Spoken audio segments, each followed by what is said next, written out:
Hello everyone, and welcome back to Acupuncture is My Life. Now, today's discussion should be quite interesting. Why do I say that is because I'm going to take a step out of the normal way of doing things and discuss a paired organ relationship.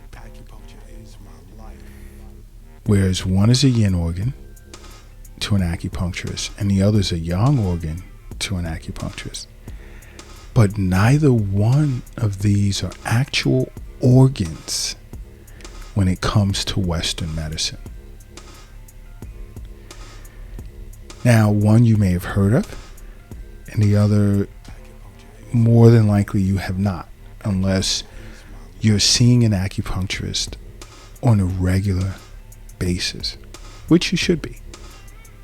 Regular wellness visits with your acupuncturist and your annual exams with your physician, or even semi-annual. You remove a lot of burden or weight from your shoulders when it comes to health. And this is why I say this in so many of my discussions. Now, in this episode, I'm going to discuss the functions of the pericardium as a yin organ and the functions of the Jiao as a yang organ. And I'm sure a lot of you are like, what is he talking about? Okay, the pericardium in Western medicine is a layer that wraps the heart. It sort of protects the heart. But now, the Jiao, there's no such organ. And when it comes to Western medicine. Now, the pericardium is not an actual organ when it comes to Western medicine, but to an acupuncturist, it is. Why? Because symptoms relative to disharmony or imbalance of yin and yang can result. And the Jiao, well, san in Chinese means three. Now, there are three jiaos in the body.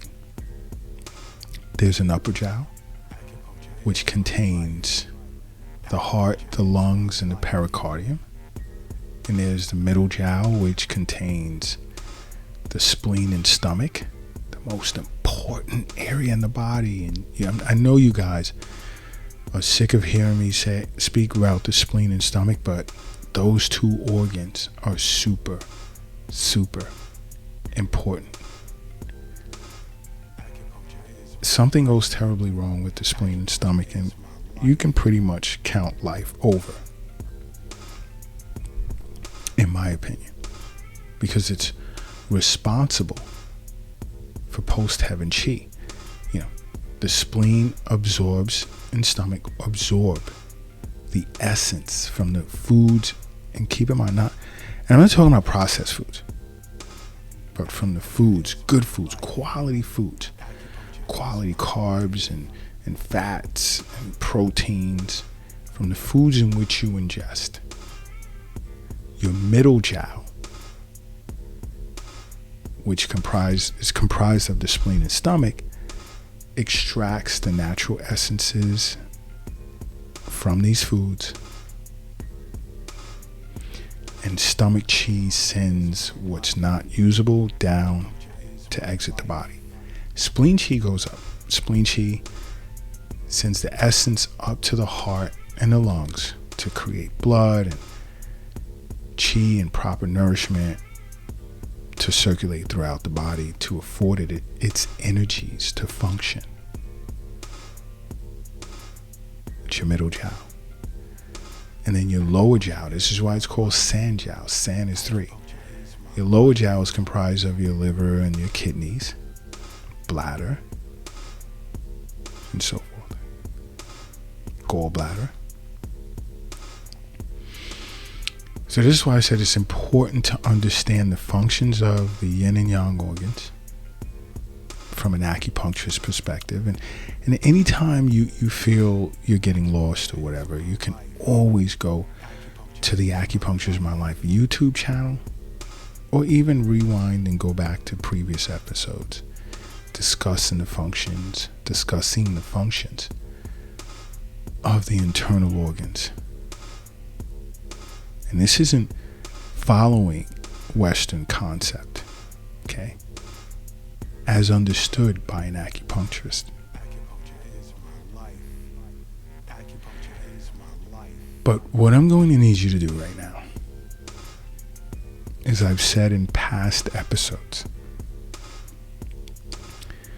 before discussing the functions of the pericardium as well as the Jiao, I need you to momentarily attempt to block your understanding of the Western concept of the internal organs completely.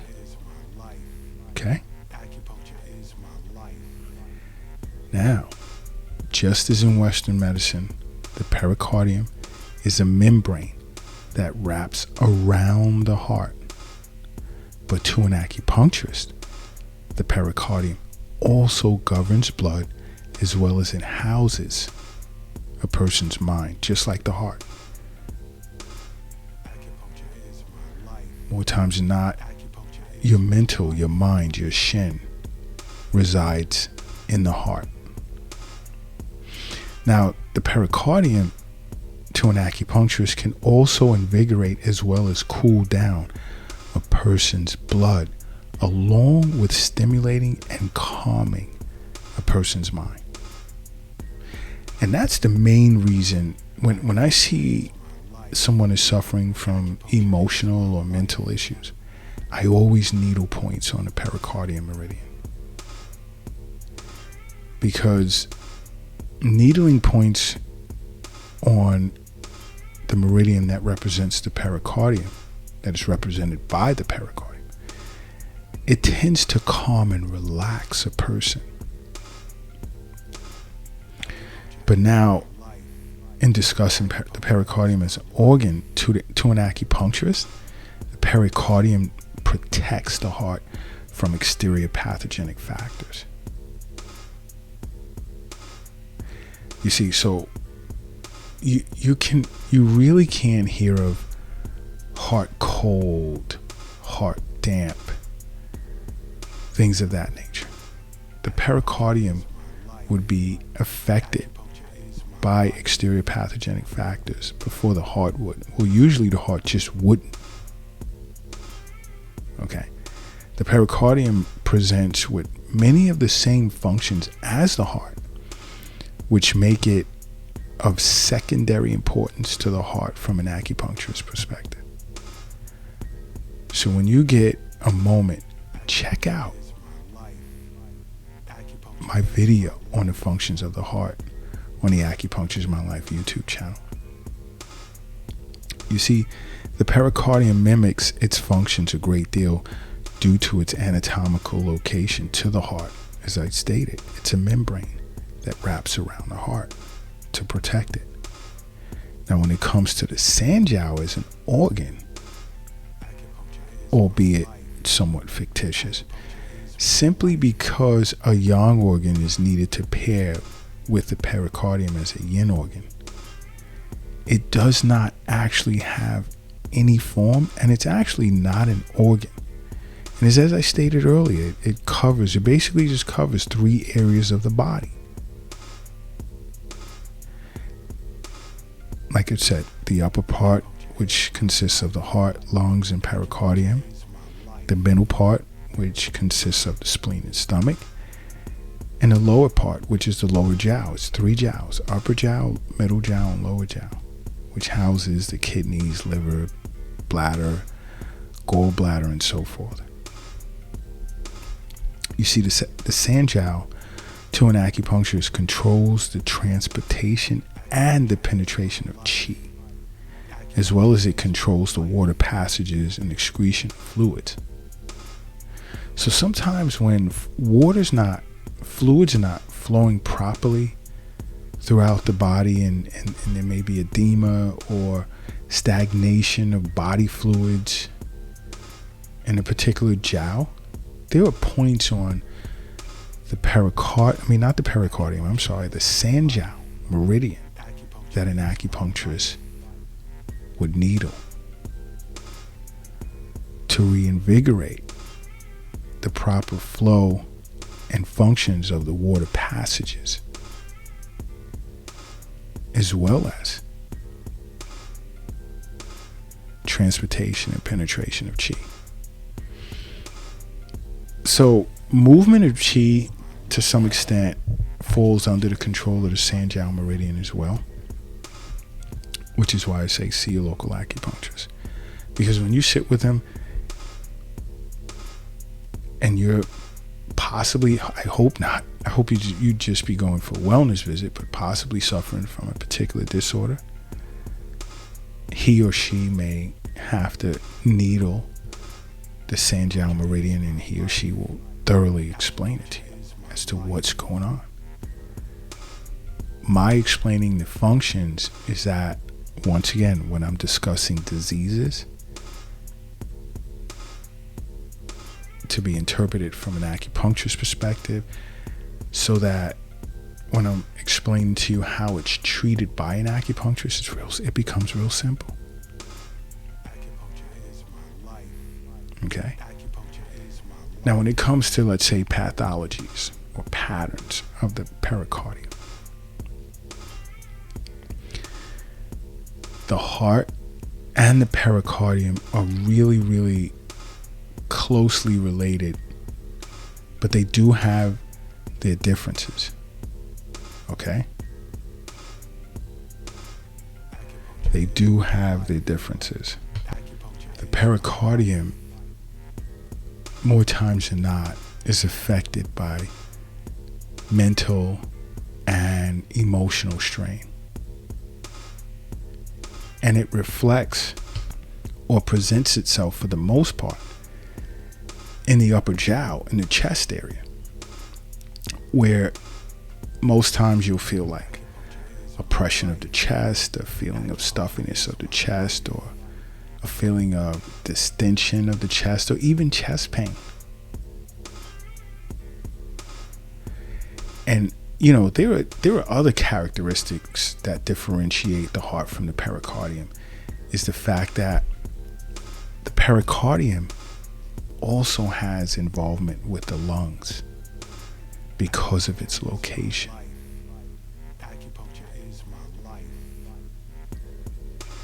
And its influence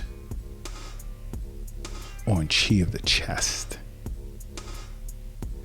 So pericardium symptoms may present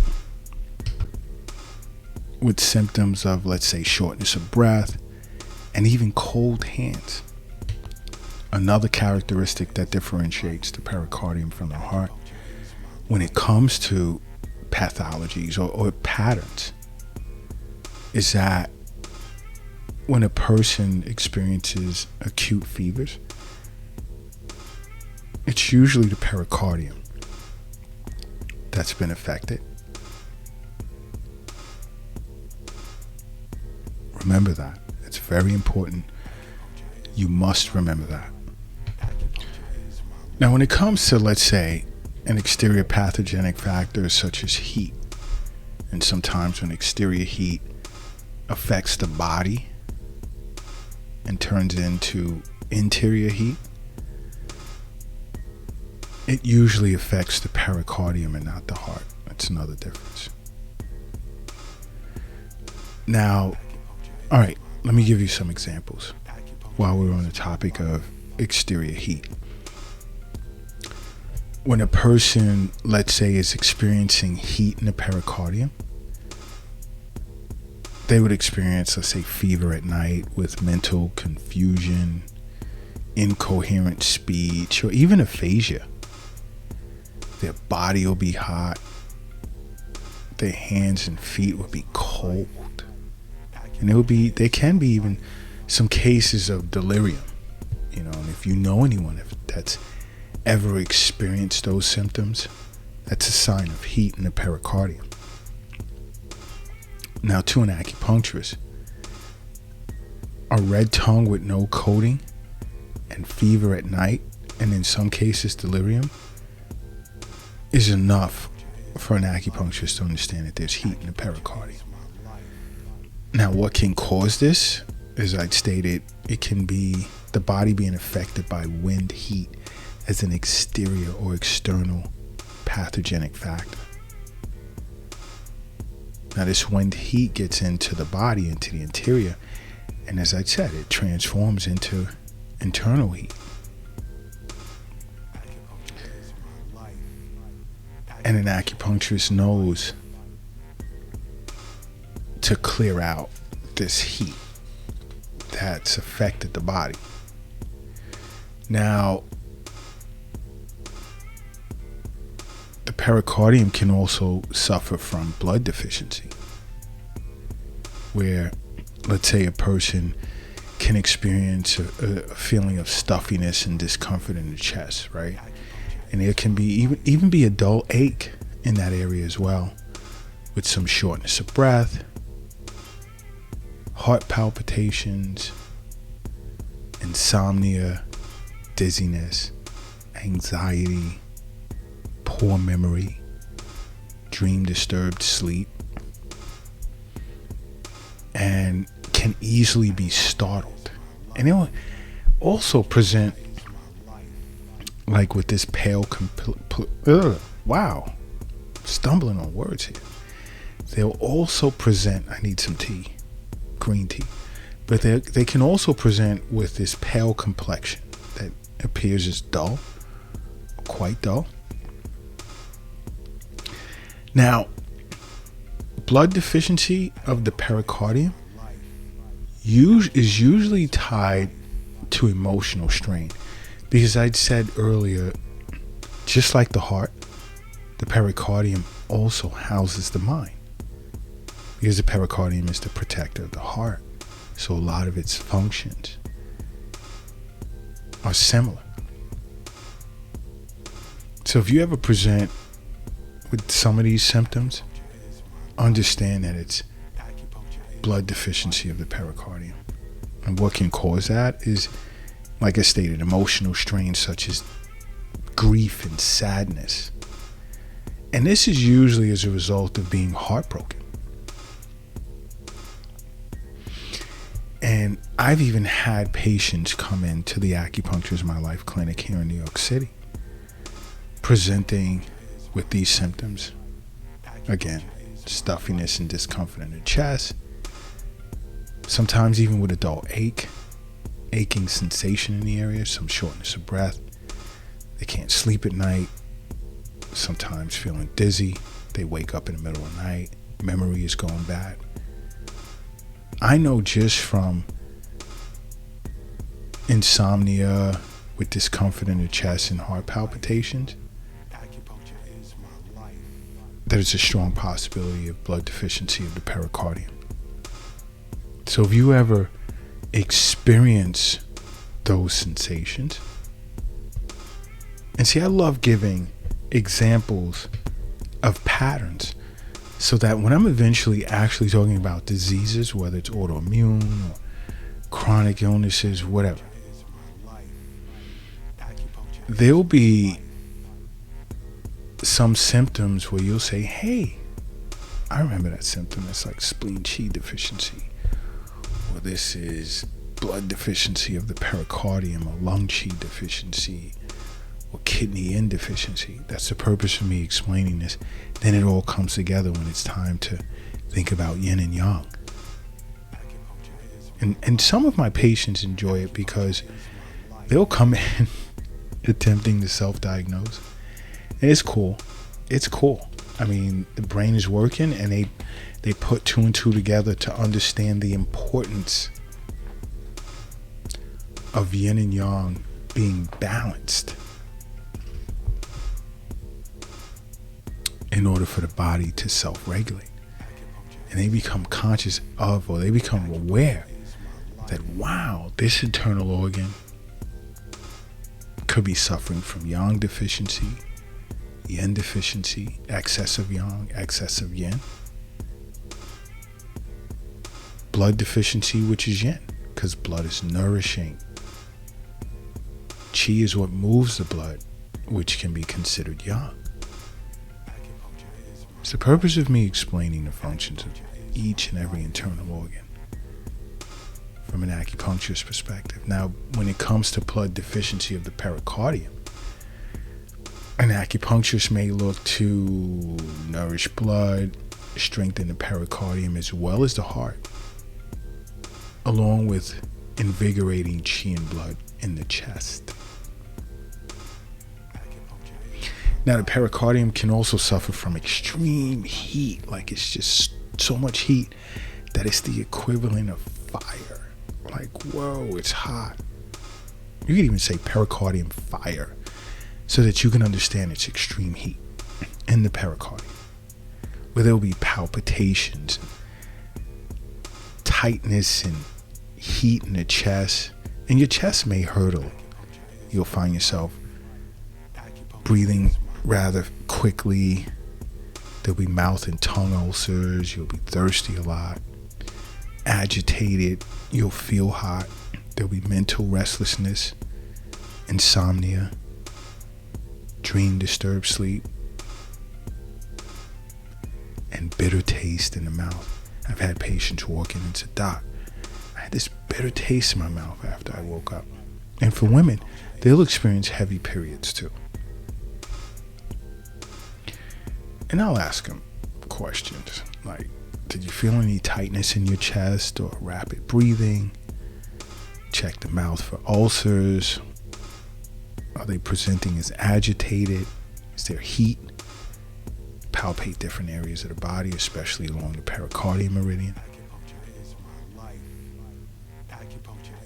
And hey, could diagnose them as not even extreme heat of the pericardium. I'll just stick with pericardium fire, just so you know that things are really hot. But just palpitations, bitter taste, insomnia, and even tightness in the chest is enough for me to determine pericardium fire. I mean, this can be the result of, let's say, emotional strain. Because emotions that affect the heart tend to cause chi stagnation in the heart. And after a period of time, this can turn into heat and then extreme heat, but we'll stick with the word fire. And emotions that can cause this is like grief, worry, anger, sadness, resentment, guilt, frustration.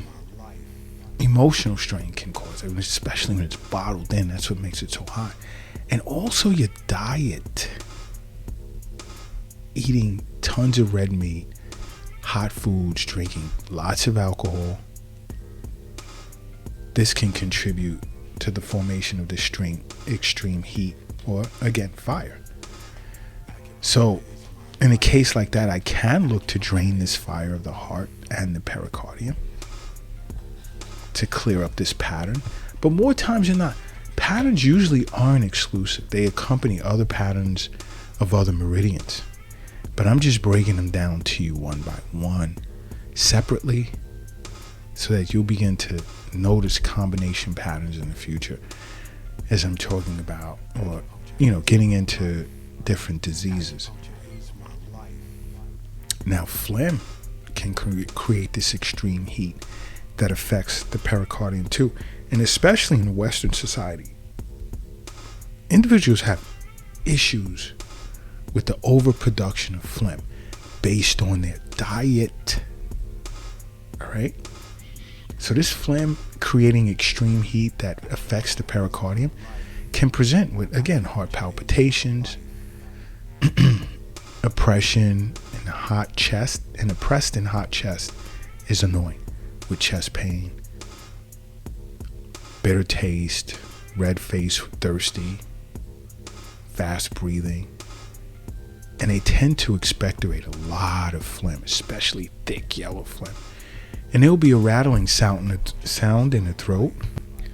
There'll be some insomnia or dream disturbed sleep, mental restlessness, agitation, mental confusion, rash behavior, tendency to hit or even yell at people, uncontrolled laughter or crying, shouting, muttering, mental depression, and even manic behavior. If you know someone that is presented with these symptoms, that could be a sign of this extreme heat, phlegm heat are harassing the pericardium. What can cause this emotional strain? Is one, emotions affect the pericardium. And I've said this a few times during this podcast. Any of the emotions that, again, affect the heart can cause chi stagnation of the heart. And when it's bottled up, it tends to turn into heat, and in extreme heat, fire.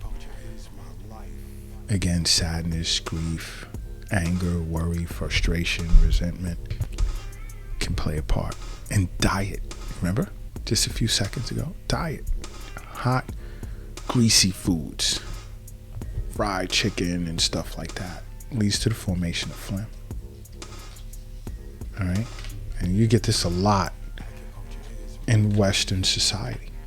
A lot. And I've traveled and practiced acupuncture in China, Africa, the Netherlands, Canada, South America. But you see, to treat this extreme phlegm heat, I would drain this fire or extreme heat of the pericardium and the heart and look to resolve the phlegm and calm the mind, because individuals with this pattern tend to become highly agitated.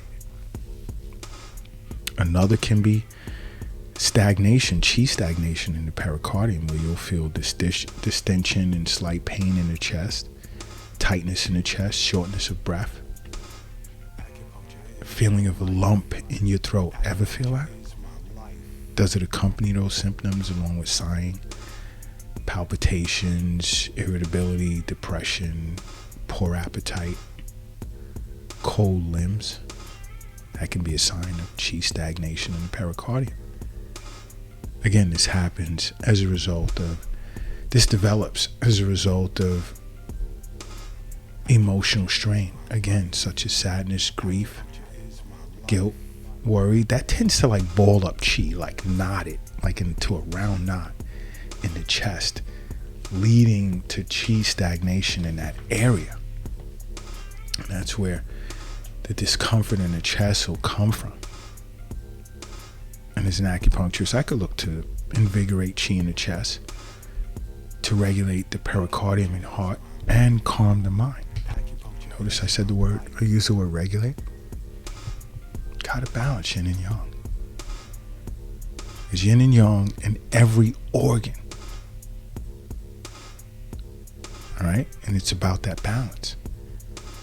A person can also experience blood stasis of the pericardium. Now, this feels like a heart attack, because there's this stabbing pain in the chest that tends to radiate to the inner aspect of a person's left arm, their shoulder, and they'll feel like the sensation of contraction of the chest. There'll be shortness of breath, cyanosis of the lips, nails, they'll turn blue. There'll be cold hands. In women, there'll be painful periods with dark clots. Eerily similar to a heart attack. To an acupuncturist, it's blood stasis of the pericardium. Where now I know I may have to move blood in the chest, regulate the pericardium and the heart, and calm the mind, because a lot of that can stem from emotional problems, anxiety, guilt over a long period of time. The chest is affected by emotions, pent up emotions, which tend to disturb the mind. But all of this, seeing an acupuncturist for regular wellness visits, or even contacting acupuncturists in my life, you would learn and understand the body and the importance of yin and yang being balanced, among other things. And I mean, you would begin to notice when something is wrong, which is why I recommend seeing an acupuncturist. See an acupuncturist for regular wellness visits. There's no medications, prescriptions for medications. This is about the body being brought back to balance so that it can self-regulate and heal itself, because the human body is an awesome machine. And in knowing that, you must make acupuncture a part of your life. Because acupuncture is my life. What's yours?